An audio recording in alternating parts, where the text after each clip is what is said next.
Пользуясь случаем, я выражаю мое соболезнование всем семьям погибших, как со стороны таджикской стороны, так и со стороны Киргизстана.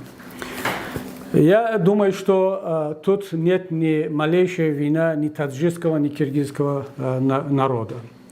Это вина политиков, это вина дипломатов, которые не смогли решать приграничные вопросы до этого дня, не хотели решать. Они оставили это на потом. Каждая сторона занималась популизмом, каждая сторона хотела получить свою личную или групповую выгоду.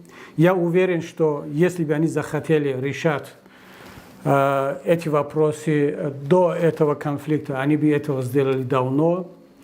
Но каждая сторона видела в этом свою выгоду и хотела использовать в свою пользу. Я не хочу сейчас говорить о таджикской власти, мы уже об этом говорили, тем более это не то место для наших внутренних разборок. Вы сами знаете, что какая ситуация у нас в Таджикистане, в какой ситуации находится таджикский народ, у вас какая ситуация, и, естественно, Таджикистан находится в более сложной ситуации, как в экономическом плане, так и в политическом.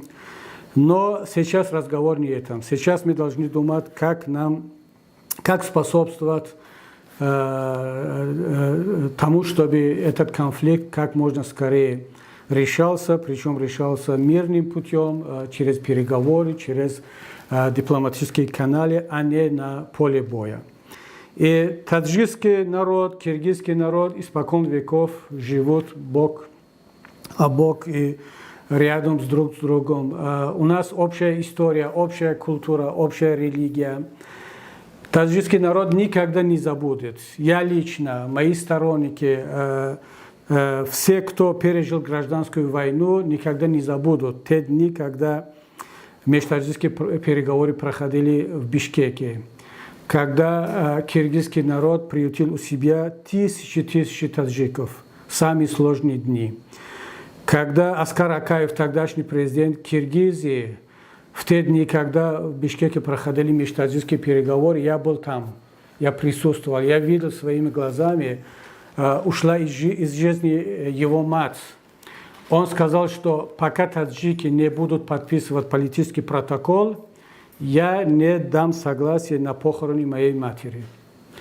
Он не участвовал на похороне своей матери, пока таджики не закончат переговоры. Настолько для него, для киргизских властей, для киргизского народа был важным мирные таджикские переговоры. Мы этого никогда не забудем и не должны забывать. Но политика делает свое дело. Сейчас политики, наши, ваши политики, они довели дело до того, что два братских народов с оружием в руках находятся друг против друга, убивают друг друга. Из-за земли, из-за воды, из-за несколько километров, а может быть даже сотни метров нерешенных приграничных территорий. Я думаю, что это вызывает и сожаление, и грусть, и это говорит о том, что мы где-то не доработали. Я понимаю, почему с нашей стороны такая резкая реакция, потому что наше правительство довело дело до такой ситуации, когда гражданское общество, оно уже практически не существует. Духовенство, оно занимается не тем, что должен заниматься. Интеллигенция наша уже давно молчит. Политическая оппозиция не существует. Все решает Рахмон и одна маленькая группа. Но у вас-то, дорогие киргизские друзья, у вас-то все-таки демократия есть еще. Я очень надеюсь, что оно не будет в Киргизии, не будет так, как в Таджикистане.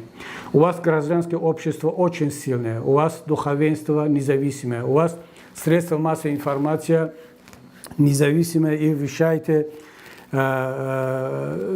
даже поминутно о том, что происходит сейчас в регионе, в то время, когда наши государственные СМИ молчат, показывают только Рахмона, где он заседает в правительстве, решает якобы какие-то очень важные хозяйственные вопросы. Но если у нас такая ситуация, почему ваше гражданское общество, почему ваша независимая пресса, где демократические институты, духовенство, они не работают на уменьшение этого накала, на снижение накала? С нашей стороны мы готовы, но мы далеки, мы в Европе. Внутри Таджикистана нет оппозиции, нет гражданского общества. Но у вас-то оно есть. Я очень жду от вас, от моих друзей, многие мои знакомые, которые раньше работали в парламенте, в правительстве, они сейчас мне звонят, пишут. У вас совершенно другая ситуация, вы более свободны. Давайте вместо того, чтобы через средства массовой информации призывать к мобилизации. Мобилизация для чего? Против кого? Против таджикского народа? Это бесполезно. Это никаких результатов не дает. Вы уже посмотрели. На деле, мы видели, я только что сказал на таджикском языке, киргизский народ тоже очень храбрый народ. И может защищаться. К чему вся эта мобилизация? Почему мы не должны использовать этот потенциал для того, чтобы призвать к миру, к добрососедству, к сосуществованию на этой территории? Мы можем, мы должны, мы обречены на то, чтобы жить в мире и в согласии в этом регионе.